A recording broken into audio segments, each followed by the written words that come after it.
A headstone is the last thing you will ever say to the world, and most people play it safe. But we are counting down 15 celebrities who absolutely did not. From punchlines that still land from beyond the grave, to cryptic messages no one has fully decoded, to words so quietly personal they reveal more than a lifetime of interviews ever did. These final inscriptions are funny, haunting, and genuinely strange. Some will make you laugh, others might stop you cold. Which epitaph earned the #1 spot? Let us find out, starting with the man whose grave was every bit as smooth as his voice. Number 15. Frank Sinatra's grave once greeted visitors with a message that felt more like a curtain call than a farewell. The best is yet to come. Borrowed straight from his 1959 hit, the phrase was chosen by his wife Barbara and carved into the original marker at Desert Memorial Park. For decades, fans made pilgrimages to this spot, leaving dimes and bottles of whiskey as if Sinatra might return for an encore. The line itself is classic Sinatra, polished, hopeful, and brimming with the confidence he carried on stage. But this wasn't just a lyric. It became a kind of brand in stone, a final nod to the optimism he sold in every performance. Years later, the headstone was changed, sparking debate among fans about preserving legacy versus honoring family wishes. Even so, that first inscription lingers in memory, turning a simple grave into a destination for anyone who believes the show might never really be over. Number 14. Maya Angelou's memorial doesn't just mark a resting place, it turns public space into a declaration of survival. The bronze monument in San Francisco, inscribed with the words, "Still I Rise," borrows the title from Angelou's most celebrated poem. Instead of a private epitaph hidden in a cemetery, this phrase stands in the open, echoing through city streets and across generations. The choice of wording is no accident. For Angelou, language was both shield and sword, and these 3 words sum up a lifetime spent fighting for dignity and hope. The monument's solemn presence transforms the line from a personal motto into a communal creed, inviting anyone who passes to carry its message forward. Here, the inscription isn't just a tribute, it's a challenge, a promise, and a reminder that resilience can outlast even the grave. Number 13. Muhammad Ali's headstone delivers a message that surprises almost everyone who visits. Instead of a boast or a final jab, the granite marker at Cave Hill Cemetery in Louisville reads, "Service to others is the rent you pay for your room here on earth." The line isn't about boxing, championship belts, or the bravado that made Ali famous. It's a lesson, one Ali first spoke in interviews late in his life, and later adopted as a kind of personal motto. Chosen by his family and the Muhammad Ali Center, the inscription shifts the focus from the ring to a broader legacy of service and humanity. For a man known for declaring himself the greatest, the humility of this epitaph is almost startling. It reframes Ali not just as a champion, but as a moral voice, leaving behind a public ethic instead of a final flex. Number 12. Dorothy Parker's headstone tells a story that's almost as SLI as the woman herself. For decades, people expected her grave to be marked by the legendary quip, "Excuse my dust," a line she once suggested for her own epitaph in a 1925 Vanity Fair survey. That phrase became so closely tied to Parker's persona that it's often repeated as fact, a final wink from the queen of literary wit. But when her ashes finally found a permanent home in Baltimore, the memorial stone took a different turn. Instead of the famous punchline, visitors find a poetic excerpt, a reflection on her life as a poet, critic, and wit, with a nod to her restless spirit haunting New York streets. The real twist is how the myth of "Excuse my dust" outgrew the actual inscription, revealing just how much the world craved one last Parker zinger, even if reality chose something softer and perhaps more true. Number 11. Bette Davis's headstone delivers a line as sharp as any she ever spoke on screen. She did it the hard way. No wordplay, no elaborate tribute, just 6 words that sum up decades of Hollywood grit. Davis built her reputation on roles that demanded backbone and a refusal to play by anyone else's rules. And this inscription feels like a career in miniature, unvarnished, relentless, and utterly self-defining. There's a kind of power in how little it tries to soften the truth. Where other markers might reach for poetry or humor, Davis's is almost confrontational in its honesty. The phrase doubles as both a self-assessment and a warning. Greatness, for her, was never handed out. It was earned every step of the way. In the end, the headstone reads less like a farewell and more like a final, uncompromising signature, one last roll, perfectly cast. 10th place, Hank Williams's grave marker offers a line that feels both heavy and hopeful. I saw the light. The phrase is instantly familiar to anyone who knows Williams's music, echoing the title of his beloved gospel song and the spiritual longing woven through his brief, turbulent life. Unlike the punchlines and winks found on other celebrity headstones, this inscription lands with the weight of redemption. Williams's career was marked by both wild success and personal struggle, and the choice of these words turns his resting place into something like a final altar call, a promise of peace after so much trouble. The line works on several levels. It's a nod to his country roots, a spiritual statement, and a symbolic closing chapter.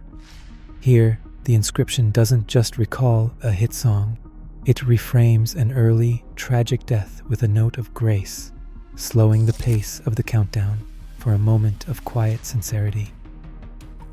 Number 9. George Burns's headstone delivers a joke that feels as if it's still waiting for the rim shot. For decades, Burns made growing old his signature act, leaning into every wrinkle and wisecrack about outlasting his peers. The epitaph most often linked to his memorial, "I wish I knew where I was going so I could dress appropriately," is pure Burns, dry, self-aware, and just a touch irreverent. Even in death, he's keeping the timing sharp, sidestepping sentimentality for one last laugh at the cosmic punchline. The stone doesn't reach for poetry or legacy. Instead, it reads like a shrug at mortality, a comic's wink from the other side of the curtain. While some gravestones try to sum up a life, Burns's inscription turns the end itself into a bit, making sure the audience leaves smiling just as he always intended. 8th place, Liberace's memorial flips the script on what a grave marker can be. Instead of a solemn farewell, the line most often linked to his site reads like a stage direction, a promise that he's up in heaven, dazzling the crowd on a celestial piano. For a performer who built his entire persona on excess and spectacle, this inscription feels less like an ending and more like an encore. The afterlife isn't presented as a place of rest, but as another venue with the spotlight waiting. The strangeness here doesn't come from a joke or a cryptic message. It's the sheer commitment to showmanship, even in death. Where other celebrities might settle for a wink or a word of wisdom, Liberace's grave keeps the curtain up, inviting passers-by to imagine the music never really stops. The performance, it seems, goes on forever. Number 7. W.C. Fields' headstone delivers a final line that could have come straight from his own script. I'd rather be in Philadelphia. For a comedian who built a career on grumbling, eye-rolling one-liners, this epitaph feels like a perfect encore. The joke lands with that signature Fields bite, oddly specific, but somehow universal in its complaint. It's not just a city reference, it's the ultimate deadpan, a way of making even the grave sound like a bad booking. The humor is sharper than the usual afterlife gags, because it doubles as both a punchline and a protest. In just 6 words, Fields preserves the persona he sold to millions. The lovable curmudgeon. always ready to grumble about his lot. The inscription turns the stone into one last stage, letting him deliver a parting shot that's both funny and unmistakably true to character. Even in death, Fields gets in the last word, and it's a complaint for the ages. Number 6. Oscar Wilde's tomb in Paris turns a graveyard visit into something closer to a literary pilgrimage. Instead of a punchline or a private joke, the stone is engraved with a fragment from Wilde's own poem, The Ballad of Reading Gaol. The inscription reads, "And alien tears will fill for him pity's long-broken urn, for his mourners will be outcast men, and outcasts always mourn." These lines are more than a memorial. They invite the visitor to read, reflect, and even question what it means to be remembered. Wilde's grave, with its modernist angel and layers of lipstick kisses left by admirers, is one of the most photographed literary sites in the world. The choice to use his own words rather than a quip or a family sentiment turns the monument into a final act of authorship. It's a headstone that asks for attention, not just mourning, and in doing so, it preserves Wilde's status as both an outsider and an artist. The strangeness here isn't in the wording alone, but in the way the entire memorial blurs the line between art, identity, and public ritual. Number 5. Buster Keaton's headstone delivers a punchline so understated, it feels like a silent film in stone. The words, "The Great Stone Face," are all that appear beneath his name at Forest Lawn Hollywood Hills. And for anyone who knows Keaton's legacy, that's more than enough. This was the nickname he earned during his years as a silent movie icon, famous for keeping an unbreakable deadpan while chaos erupted around him on screen. Unlike the elaborate tributes or poetic verses found on other celebrity markers, Keaton's epitaph strips everything down to a single, perfectly chosen phrase. It's a title, a visual, and a self-portrait all at once, so precise that it almost feels as if the stone itself had been waiting for this line. The effect is quietly clever, never forced. By turning his public image into his final identity, Keaton's grave achieves a kind of symmetry. The man who expressed volumes with a single look is remembered with a few perfectly carved words, letting his legend speak in silence. Number 4. Rodney Dangerfield's grave delivers a punchline that feels like it's still echoing from a late-night set. The inscription, "There goes the neighborhood," is less a solemn farewell than a final, perfectly timed complaint. One last callback from the man who built a career on being the butt of his own jokes. For decades, Dangerfield's entire persona revolved around the idea of getting no respect, and this line turns the very concept of a headstone into a prop for his act. The phrase doesn't just rest on the stone. It works the room, inviting a laugh from anyone passing by. Unlike the understated nicknames or poetic fragments found on other celebrity markers, this epitaph lands with the force of a comic who refuses to let the show end quietly. The joke is immediate, unmistakable, and somehow still fresh, as if Dangerfield himself might be lurking nearby, ready to deliver another punchline. In transforming his grave into a stage, he ensures that even in death, the audience leaves smiling and maybe just a little wary of what's coming next. Number 3. Mel Blanc's headstone delivers a farewell that's instantly familiar to generations who grew up with Saturday morning cartoons. The words, "That's all, folks," are carved in bold letters across the marble, echoing the sign-off that closed every Looney Tunes short. For Blank, the man whose voice brought to life Bugs Bunny, Porky Pig, Daffy Duck, and a parade of animated legends, this wasn't just a catchphrase. It was a signature, a final curtain call delivered with perfect comic timing. The inscription lands with a strange kind of magic. Even before reading his name, visitors recognize the line and, for a moment, hear it in Porky Pig's stammer or Bugs's Brooklyn drawl. Just below, The marker labels him the man of 1,000 voices, expanding his identity beyond a single character to the entire world of voices he created. In a field where most graves settle for solemnity or a hint of poetry, Blanc's epitaph fuses career, persona, and goodbye into a single, iconic line.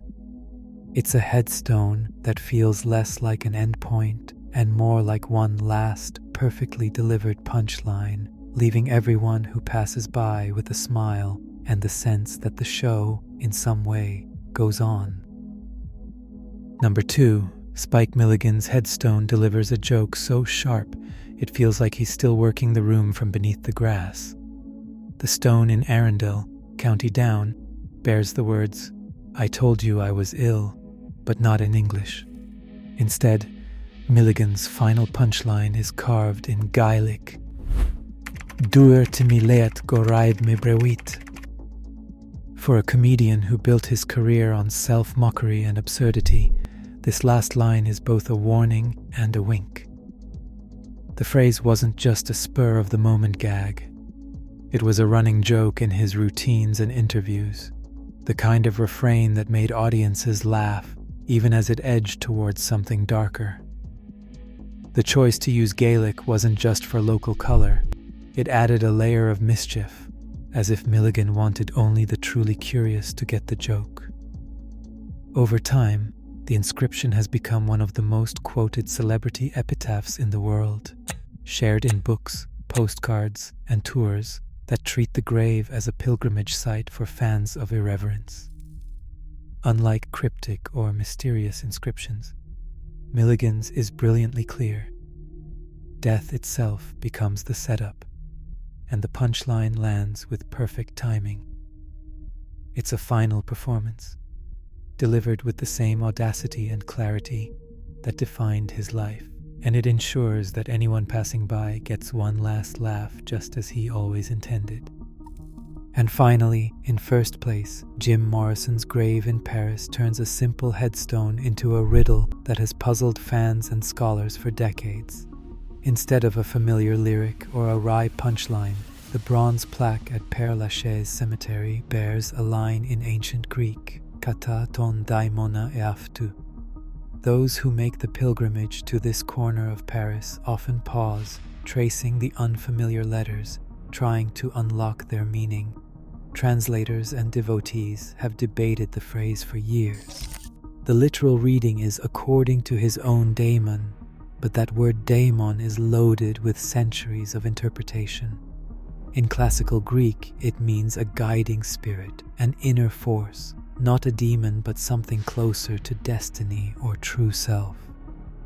Morrison's family, especially his father, chose the inscription to suggest true to his own spirit, a final nod to the singer's lifelong pursuit of artistic and personal freedom. Yet the ambiguity remains. Some see the line as an act of defiance, others as a cryptic blessing, and still others as a challenge to anyone who stands at the grave. The mystery has become part of the legend, drawing thousands each year who come not for answers, but for the feeling that the story isn't quite finished. Unlike the punchlines and signatures carved on other celebrity stones, Morrison's inscription refuses to settle, keeping the myth alive with every new translation. In the end, it's a headstone that doesn't close the book. It leaves it wide open, inviting each visitor to write their own ending. Across all 15 inscriptions, one pattern stands out. Even in death, celebrities shape their story, sometimes with laughter, sometimes with vulnerability. These final words blur the line between public persona and private soul, making every headstone a stage for one last unforgettable reveal. If you had only a few words left, what would your inscription say? Let us know below, and thanks for joining this strange, moving journey.